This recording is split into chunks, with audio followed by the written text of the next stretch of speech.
सत्तेचं असणारं केंद्र हे पार्लमेंट आहे, सत्तेचं असणारं केंद्र हे विधानसभा आहे. आपण बघत असाल की शिवाजी महाराजांचा सुद्धा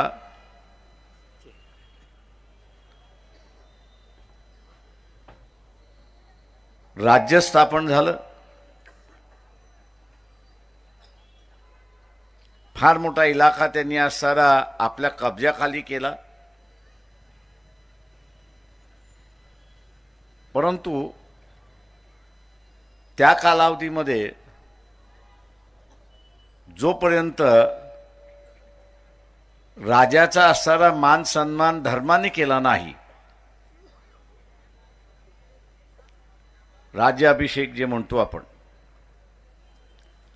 तो जोपर्यंत होत नाही तोपर्यंत असणारा अधिकृतरित्याने राजा तो समजला जात नसे. म्हणजे शिवाजी महाराज सत्तेमध्ये होते, राजे होते, पण मान्यता जी आहे ती धर्मसंस्था जोपर्यंत देत नाही तोपर्यंत अधिकृत होत नाही, अशी असणारी परिस्थिती आहे. आणि म्हणून त्यांना असणारा गागा भटांना बोलवून आपला असणारा राज्याचा अभिषेक करून घेतला, अशी असणारी परिस्थिती आहे. आत्ताच्या असणाऱ्या कालावधीमध्ये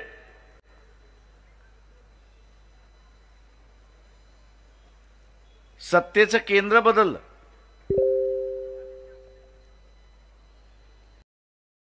आता भटजीकडे असणारं ते केंद्र राहिलं नाही. ते असणारं केंद्र आता निवडून आलेला आमदार आणि निवडून आलेला खासदार यांनी घेतलेला आहे, हे आपण लक्षात घ्या. ओबीसीना आरक्षण मिळालेलं आहे. माझ्या अगोदरच्या सगळ्या वक्त्यांनी जी भाषणं केली की हे आरक्षण राहिलं पाहिजे आणि या आरक्षणामधून ओबीसीचा उद्धार झाला पाहिजे, अशा रीतीने वक्तव्य करण्यात आलं. वस्तुस्थितीला धरू नये, नाही असं नाही.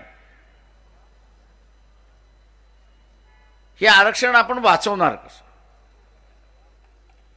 हा सगळ्यात महत्वाचा भाग आहे.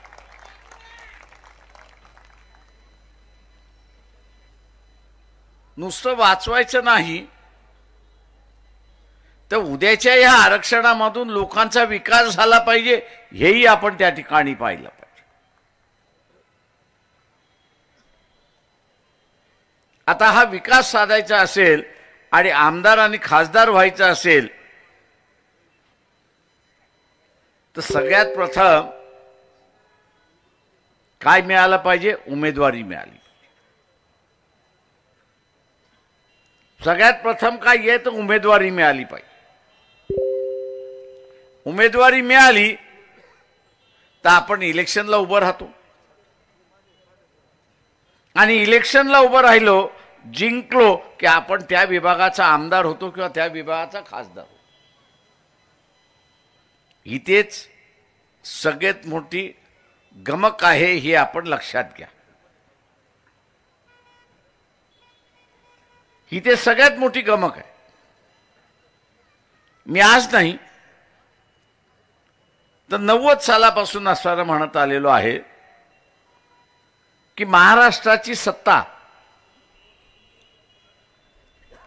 महाराष्ट्राची असणारी सत्ता ही 159 कुटुंबांमध्ये अडकलेली आहे.